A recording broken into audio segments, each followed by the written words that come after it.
안녕하세요. 저는 30대 초반 미혼인 여자입니다. 며칠 전 저희 가족 사이에서 큰 소리가 몇 번 오고 갔는데 제가 그 중심에 있었거든요. 그래서 제가 괜한 분란을 일으킨 것은 아닌가 걱정스러워 저보다 인생을 더 오래 살아오신 선배님들께 여쭤보고 싶어 이렇게 사연을 쓰게 되었습니다. 먼저 저희 가족을 소개를 해보자면 일단 저희 가족은 부모님과 사남매입니다. 제 위로 오빠가 2명 있고 언니가 1명 있어요. 큰 오빠, 언니, 작은 오빠, 저. 이런 순서입니다. 큰 오빠는 저보다 12살이 많고 언니는 저보다 9살이 많아요. 그리고 마지막으로 작은 오빠는 저보다 5살이 많죠. 아무래도 제가 막둥이로 태어나서 큰 오빠랑 언니가 저를 업어 키우다시피 했어요. 큰 오빠는 자식을 1명 낳았고 언니는 자식을 2명 낳았습니다. 저에겐 친조카인 셈이죠. 그리고 큰오빠랑 언니가 저를 정말 끔찍히 아끼다시피 해서 저도 언니랑 큰오빠네 조카들을 보면 정말 너무 이뻐요. 진짜 조카 있으신 분들은 다 아실 거예요. 저는 조카들한테 목숨을 내놓을 수 있을 정도로 너무너무 이뻐하거든요. 그런데 작은 오빠는 딩크족입니다. 작은 오빠도 결혼을 했는데 미혼모랑 결혼을 했어요. 아이의 아빠는 누군지 모르고 그냥 어렸던 시절에 사고쳐서 아이를 낳았는데 작은 새언니랑 태어난 아이를 두고 아이 아빠가 되는 사람은 도망을 갔대요. 그런데 작은 새언니가 정말 싹싹하고 열심히 사시는 분이거든요. 그런 모습에 작은 새언니에게 저희 작은 오빠가 반하게 되었고 결혼을 하게 되었어요. 그래서 오빠 피는 섞이지 않은 조카가 하나 있습니다. 솔직히 저한테 오빠 피도 섞이지 않은 조카가 다른 조카들보다 더 좋을 리 없는 게 제 솔직한 마음이고, 만약 갓난아이이거나 조금이라도 어린 아동의 나이일 때 만나게 되었으면 아이였던 시절부터 봐서 정이라도 붙일 수 있을 텐데 클 만큼 다 크고 와서 정도 안 가요. 사실 새언니네 자식이지 저희 오빠의 자식은 아니니까요. 그래서 작은 오빠가 어차피 사남매 중에서 큰 오빠랑 언니는 자식을 낳았으니까 자기 하나 정도는 아이를 낳지 않아도 되지 않겠냐고 하면서 딩크를 선언했습니다. 자식을 낳았을 때 새언니가 데려온 아이와 차별하지 않을 자신이 없다고 하면서요. 솔직히 처음 결혼하겠다고 했을 때 저희 부모님이 정말 거세게 반대하셨어요. 저희 부모님 정말 자상하신 아버지, 다정하신 어머니의 표본 같으신 분들이세요. 저희 사남매를 길러내면서도 큰 언성 한번 오가지 않으시고 가족끼리도 많은 대화를 통해 갈등을 해결하려고 하는 등 정말 교과서에 나올 법한 부모님이어서 저희 사남매 모두가 진심으로 부모님을 다들 존경하고 있거든요. 그런 부모님이 작은 오빠의 결혼은 반대하시더라고요.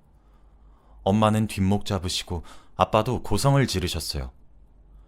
그런데 그럴 수밖에 없는 것이 작은 새언니가 정말 솔직하게 말하자면 너무 기울어서예요. 아이를 낳아서 책임지는 것은 좋지만 그렇다 보니 아이에게 들어가는 돈 무시 못하고 모은 돈도 하나 없고 그렇다고 친정에서 도움을 줄 형편도 안 되고요. 그냥 그런 모든 것들을 작은 오빠가 떠안고 가겠다고 희생하겠다고 하면서 결혼하게 해달라고 하니 부모님 가슴은 억장이 무너지는 거죠. 저희 사남매 중에서도 작은 오빠가 제일 얌전했고 부모님 말을 제일 잘 들었거든요. 사실 저는 좀 제멋대로 살기도 했고, 그런데 큰 오빠는 장남이고 언니는 장녀이고 저는 막내라고 사랑을 많이 받을 때 중간에서 치이면서도 항상 양보했던 사람도 작은 오빠예요. 그래서 부모님도 많이 대견해 하시고 그러시고요. 그런데 처음으로 부모님이 말하는 대로 하지 않겠다고, 꼭 결혼하겠다고, 이제껏 원하는 대로 했으니 결혼 정도는 자기가 하고 싶은 대로 하게 해주면 안 되냐고 막 빌더라고요. 물론 작은 새언니가 나쁘다는 것은 아닙니다. 작은 새언니도 저희 부모님께 진심으로 호소했어요. 자기가 저희 오빠에 비해 많이 모자라고 부족한 것 잘 알고 있다고. 그런데 그만큼 노력하겠다고. 절대 제가 낳아서 데려온 아이 문제로 시댁에 패 끼치는 일 없을 거고, 뭐 그런 식으로 몇 날 며칠씩 찾아와서 부모님을 설득했고, 결국 부모님이 정말 어렵게 허락을 해서 결혼을 했어요. 솔직히 부모 가슴에 대못 받고 결혼한 거죠. 하지만 모든 가족들이 작은 오빠에게 다시 생각을 해보라고 했을 때 전 작은 오빠 편을 들었어요. 아이가 있든 없든 뭐가 중요하냐고. 오빠가 처음으로 하고 싶단 건데 하게 해주자고. 새언니 될 사람도 우리한테 저렇게 진심으로 호소하지 않냐고. 저 정도면 정말 둘이서 잘 살 거라고. 저도 작은 오빠랑 작은 새언니 편을 들어줘가며 부모님을 설득하고 그랬거든요. 작은 새언니가 그때 제 손을 꼭 잡으며 고맙다고 눈물을 흘렸던 기억도 있네요. 아무튼 여기까지가 저희 집안의 가정사입니다. 그런데 몇 주 전에 제게 조카가 연락이 왔더라고요. 친조카들 말고 작은 새언니가 작은 오빠랑 결혼할 때 데려온 조카가요. 저도 조카들의 번호를 다 알고 있고 친조카들과는 연락을 종종 하지만 작은 오빠네 조카랑은 연락을 잘 하지 않거든요. 그런데 몇 주 전에 제게 선물을 사달라고 처음으로 연락을 했더라고요. 넷 있는 조카 중에 작은 오빠네 조카가 제일 어려요. 그런데 제게 대뜸 초등학교를 졸업하고 중학교에 입학하게 되었다고 하더라고요. 저도 알고 있던 이야기라서 축하한다고 얘기해줬어요. 그랬더니 졸업 선물 겸 입학 선물로 제게 100만 원이 넘어가는 전자제품을 사달라고 요구하더라고요. 솔직히 저 돈 잘 벌어요.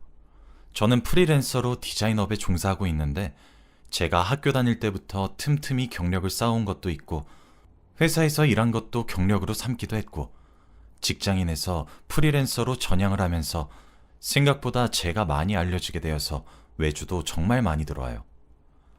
밤낮이 자주 바뀌는 직업이어서 고강도지만 고강도인 만큼 수입도 짭짤합니다. 그래서 저도 당혹스러운 가격이긴 하지만 그렇다고 해주지 못할 정도의 금액은 아니라는 뜻입니다. 하지만 그걸 저렇게 당당하게 요구하는 것에서 제가 어이가 없어지더라고요.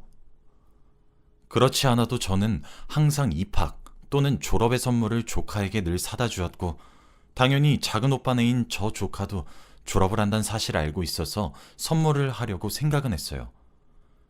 그런데 그것도 제 선에서 브랜드 책가방 정도 수준을 생각했지 100만 원을 호가하는 전자제품을 사달라고 할 줄은 몰랐거든요. 그래도 이제 중학교에 올라가는 어린아이에게 거절의 의사를 직설적으로 말하기가 못해서 아빠랑 상의를 해봐야 할 문제인 것 같다고 일하는 중이라 다음에 이야기하자고 돌려서 거절 의사를 밝혔더니 어린 것이 영악하게 저보고 오히려 뭐라고 하는 거예요. 고모는 저만 차별하시잖아요. 차별하지 말아주세요. 라고요. 솔직히 차별하지 않았냐고 가슴에 손을 얹고 말을 하면 솔직히 그렇진 않아요. 근데 그게 당연한 것 아닌가요? 따지고 보면 친조카와 남인 조카랑 어떻게 사랑의 크기가 같을 수 있어요? 그리고 큰오빠와 언니네 조카는 어렸을 적부터 거의 제가 기르다시피 했어요. 제가 디자인 업계에 종사하기 시작한 뒤로 아이들도 종종 맡아주기도 하면서요. 그리고 친조카들도 절 너무 잘 따르고 있고요. 이번에 큰오빠네 조카가 대학교에 입학을 합니다. 그런데 서울에서 손꼽히는 명문대에 입학을 하게 되었어요. 저희 친가 사람들 중에서 제일 좋은 학벌을 가지는 거죠. 그게 기특하기도 하고 큰오빠네 조카의 생일이 개강을 하게 되는 3월이기도 해서 이번에 큰맘 먹고 아이패드를 하나 사주었습니다. 솔직히 서울의 세 손가락 안에 드는 대학교에 촉한이 붙어서 얼마나 기특했는지 몰라요. 저만 사준 것도 아니고 저희 부모님도 큰 오빠 조카가 기특하고 예뻐 죽겠다며 대학교 첫 등록금은 할머니랑 할아버지가 내준다고 하기도 했고 그렇게 온 가족의 축하를 받았죠. 그런데 저한테 작은 새언니네 조카가 아이패드를 사달라고 조르는 겁니다. 이제 고작 중학교 들어가는 애가 이제 신입생이 되는 조카랑 처지가 같나요? 자기 친구들은 다 가지고 있고 저보고 큰 삼촌네 누나한테는 아이패드를 사줬으면서 왜 자긴 사주지 않는 거냐고 지 딴에는 논리적인 척을 하면서 조목조목 따지는데 어이가 없더라고요. 제가 기가 차서 대꿀 뭘 해야 할지 몰라서 답장을 보내지 않으니 고모도 제 말이 맞으니까 아무 말도 하지 않으시는 거잖아요. 라고 또 보냈더라고요. 그러면서 작년에 큰 고모네 형아랑 누나한테도 생일 선물로 비싼 거 사줘놓고 왜 저만 차별하세요? 라고 하더군요. 그것도 제가 할 말이 있는 게 언니네 조카는 둘 있는데 쌍둥이입니다. 사실 큰오빠네 조카보다는 어리기도 하고 제가 경제적으로 돈을 벌기 시작하면서 더 많이 봐준 것은 실질적으로 언니네 조카들이에요. 그래서 저도 껌뻑 죽는 편이고 언니네 조카들도 저를 정말 잘 따릅니다. 그렇게 언제까지고 애기 같을 줄 알았는데 저희 집에서 엄마랑 아빠를 기다렸던 적이 많아서 조카들이 저희 집 주소를 알거든요. 그런데 하루는 제 생일이었는데 용돈 쥐꼬리만큼 받는 걸 1,000원, 2,000원씩 모아서 파리바게트에서 제일 큰 케이크를 사고 손편지를 정성스레 적어왔더라고요. 그게 얼마나 기특해요.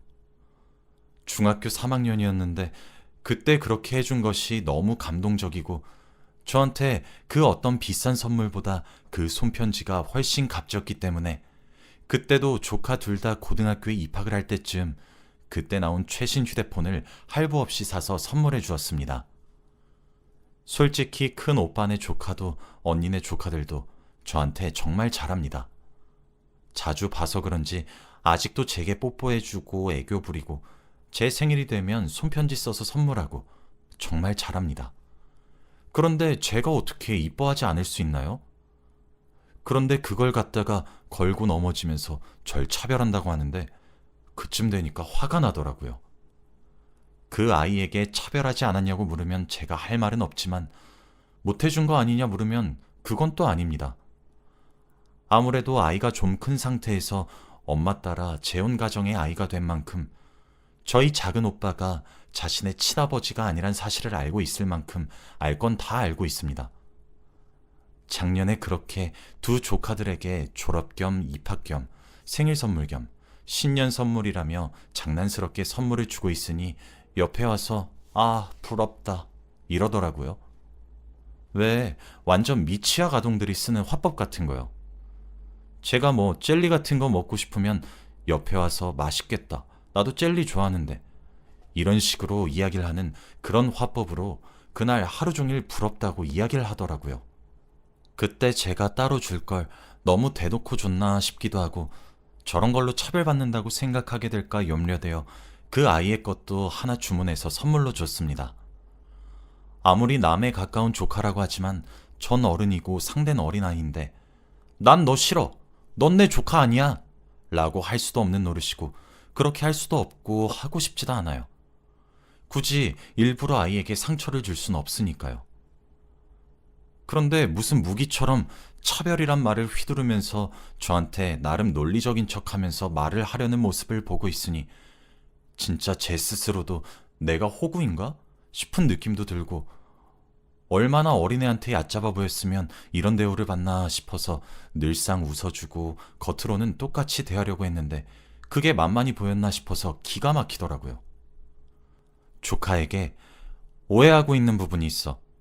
아이패드든 아이폰이든 나는 그것들을 조카들에게 사줄 때 조카들의 부모님한테 허락을 받고 사주었어. 그러니 네가 사달라고 한 것도 너희 아빠에게 물어봐야 될 것 같다고 이야기한 거야. 라고 얘기를 했더니 됐어요. 안 사주셔도 돼요.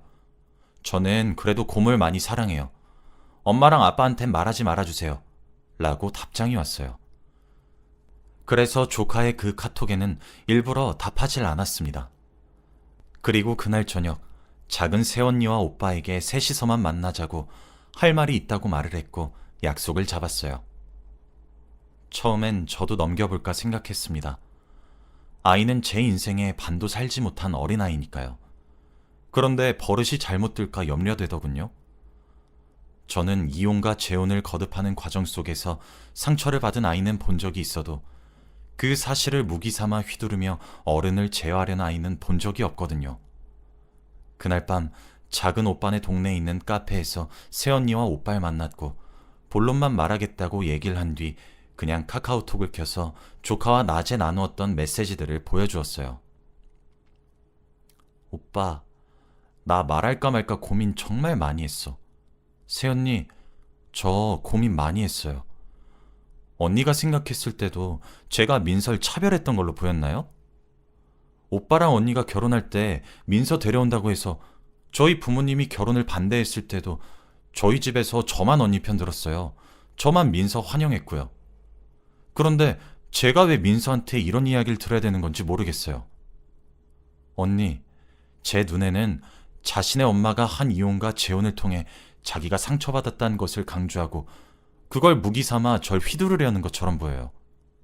언니, 저 정말 진심으로 기분 나빠요. 언니도 잘 아시잖아요.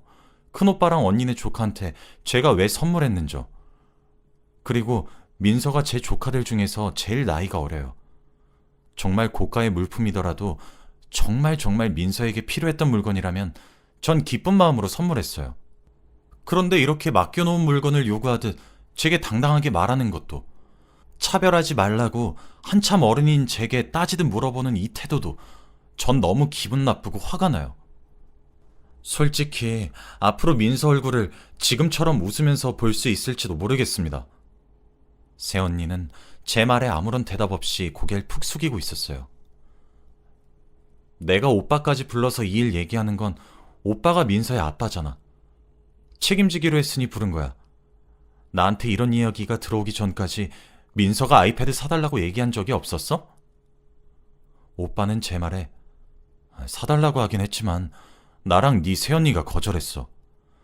이게 중학생 올라가는 애한테 아이패드는 너무 과한 물건이라고 생각했거든.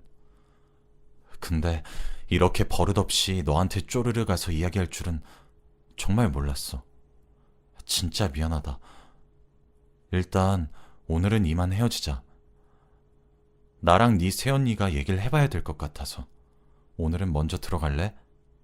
라고 대꾸했고 저는 그렇게 집으로 돌아갔습니다. 그런데 그날 밤 새언니가 제게 전화를 걸어왔더라고요. 너무 미안해서 전화했어. 내가 잘 알지. 네가 내 자식한테 얼마나 잘하려고 노력하는지. 나도 내 자식이 너한테 친조카가 아니라 네가 많이 어려워할 수도 있다고 생각했는데 너무 잘 대해주고 그래서 항상 마음속으로 너무 고마웠어. 오늘 네 말을 들어보니까 내가 이혼과 재혼을 했단 이유 하나만으로 내 아이에게 너무 오냐오냐 했던 것 같아. 아픔을 무기로 쓰는 것처럼 보였다는 네 말이 무슨 말인지 알게 되었고 정말 미안해. 내가 너무 염치가 없지? 오늘 민서 아주 크게 혼이 났고 정말 크게 훈육을 했어. 아마 앞으로는 이런 일은 없을 거야. 혹시라도 민서가 그런 대화를 또 하면 그때도 참지 말고 나한테 연락해줬으면 좋겠어. 정말 미안해. 라고 하면서요. 아니에요, 언니. 저도 지금 생각해보니 제가 민서를 잘 타이르고 넘어갈 수도 있었을지도 모르는데 제가 과했던 것 같기도 해요. 마음 쓰지 마세요. 제가 더 미안해요, 언니. 라고 했어요. 그렇게 서로 내가 더 미안하다 하면서 겨우 전화를 끊었고 막내 오빠도 잘 타일렀다고 말해줘서 고맙다고 연락이 따로 왔죠. 그렇게 일이 끝나는 줄 알았습니다. 그렇게 일주일이 흘렀어요. 그런데 작은 오빠랑 작은 새언니가 눈을 아침에 떴더니 집이 너무 고요하더래요. 그래서 방을 살폈더니 민서가 집을 나가고 없었답니다. 그래서 집이 발칵 뒤집어졌는데 민서가 찾아간 곳이 저희 부모님 집이었어요. 저는 프리랜서로 전향하면서 제 집을 하나 얻었거든요. 사무실을 겸용으로 사용하고 있어요. 그런데 민서가 저희 부모님한테 찾아가서 작은 고모가 자기를 괴롭히고 있고 부모님이랑 자기 사이를 막 이간질하고 있다며 욕을 그렇게 했다고 해요. 당연히 저희 부모님도 남의 새끼인 조카보다 배 아파 낳은 저를 더 아끼시죠. 그래서 차근차근 들어보다 이해가 안 되어서 작은 오빠 부부랑 저를 집으로 호출했어요. 그런데 마침 그때 큰 오빠랑 언니네 가족이 저희 집에 오는 날이었는지 부모님 집으로 도착도 했고요. 그렇게 모든 시댁 식구들이 다 모인 곳에서 민서는 믿기지 않을 만큼 왜곡된 진실을 고래고래 소리치며 퍼뜨렸어요. 저는 고작 열 몇 살짜리 꼬맹이 목소리가 그렇게 큰 줄 난생 처음 알았어요. 그러면서 저를 표독스레 노려보며 너 때문에 아빠가 나 때렸다고! 하면서 악을 쓰는데 정말 당황스럽더라고요. 진짜 개판이었습니다. 상황이 소강되고 저희 부모님이 자초지종을 물어보니 결국 모든 진실이 그렇게 온 식구 앞에서 낱낱이 드러나게 되었어요.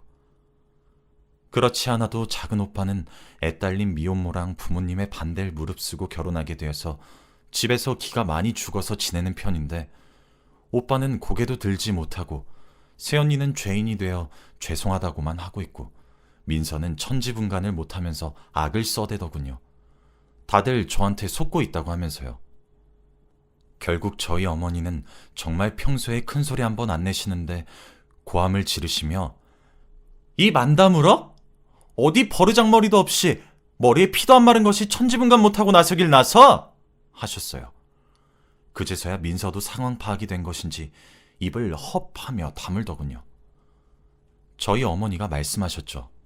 세아가, 너도 알다시피 우리 아들 어디 내놓기에 아까워. 직업도 좋고 허우대도 좋은 아이여서.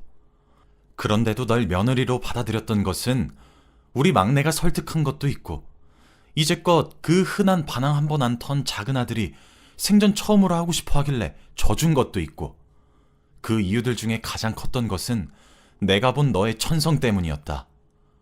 넌 모질지 못하고 착해서 적어도 우리 아들과 결혼했을 때 내 아들이 속 썩을 일은 없겠구나 싶어서, 그래서 널 우리 가족으로 품었다. 니들이 민서 때문에 아이를 가지지 않겠다고 한 것도 이해했다. 내가 손주들한테 그렇게 집착하는 편도 아니고, 심지어 니들 사이에는 이미 민서가 있어서 그럴 수도 있겠다 싶어서 존중했다. 다른 며느리들과 똑같이 대하려고 노력했고, 이미 우리는 가족이 되었으니 내가 베풀었음 베풀었지 못해주진 않았다고 생각해. 그렇지 않니? 네, 어머니 말씀이 맞아요. 그래, 그런데 이게 네가 할 수 있는 보답이니? 머리 검은 짐승은 거두지도 말라더니 옛말 틀린 것 하나 없구나. 이렇게 천지분간도 못하는 아이로 키울 거면 더 이상 데리고 오지 말거라. 이미 결혼했고 독립한 자식이니 갈라서든 말든 내 알 바는 아니다만 얼굴을 보긴 싫구나. 너도 이제 시댁에 왕래할 것도 없어. 추석이나 설날 이렇게 간간히 얼굴을 보는 것 제외하고 너도 오지 말았으면 좋겠구나. 은혜를 몰라도 유분수지 어찌 머리에 피도 안 마른 것이 어른 무서운 줄 모르고 천둥발거숭이처럼 이렇게 집안을 휘저을 수가 있니? 그리고 그걸 하나 제하지 못해서 엄마인 네가 휘둘려? 내가 사람을 잘못 봐도 단단히 잘못 봤구나. 두 번 다시 얽히고 싶지 않으니까 데리고 나가거라. 작은 새언니는 죄송하다며 고개를 푹 숙인 채로 나갔습니다. 제 생각에도 어머니 말씀이 틀리진 않았다 생각은 들어요. 어머니 눈엔 차지 않는 며느리였으니까요. 하지만 어머니가 잘했다고는 말을 못하겠습니다. 상처가 될 만한 단어들과 문장들을 얘기하신 것은 또 맞으니까요. 저는 정말 작은 오빠랑 작은 새언니, 그리고 저 이렇게 조용히 끝내고 싶었는데 일이 이렇게 너무 커지니까 정말 몸둘 바를 모르겠습니다.